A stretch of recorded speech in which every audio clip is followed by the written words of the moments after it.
can you help Americans understand what will practically happen on X day?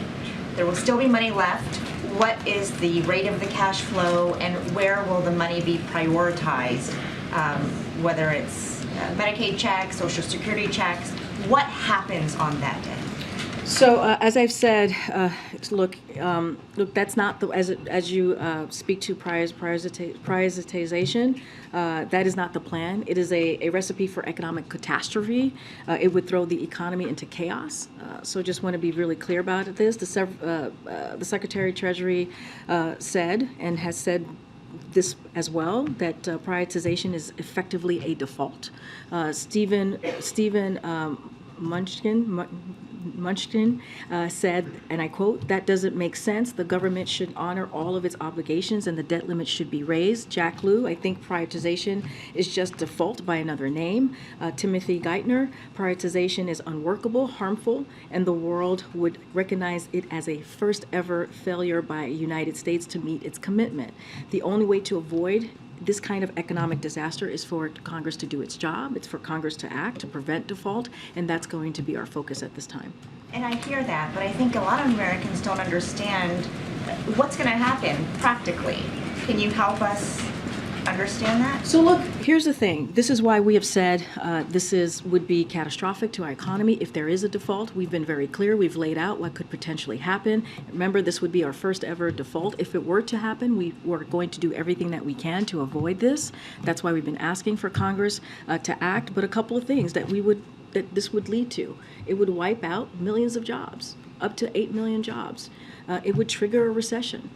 It would devastate retirement accounts. It would increase costs. It would damage our international reputation. This is what could potentially happen if we default.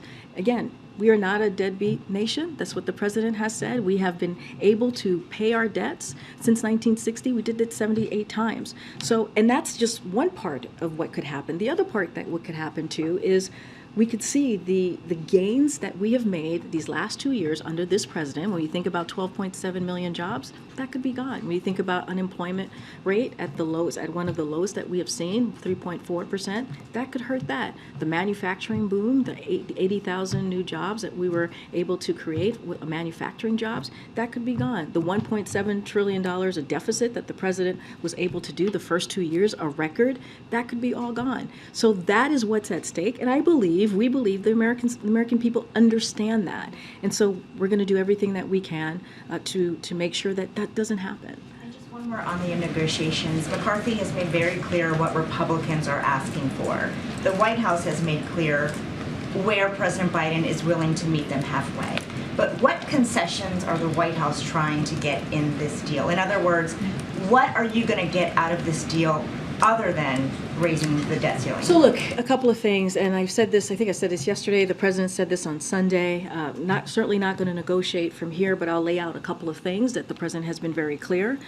We put forward a proposal that cuts spending by more than $1 trillion.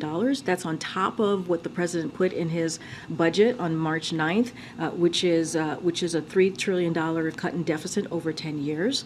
And the president has made clear that he and congressional Democrats cannot support devastating cuts that would slash law enforcement, education, and food assistance. So we've been very clear on those pieces. We've said this over and over again, just not going to get into specifics from here beyond what the president laid out on Sunday. Thank you.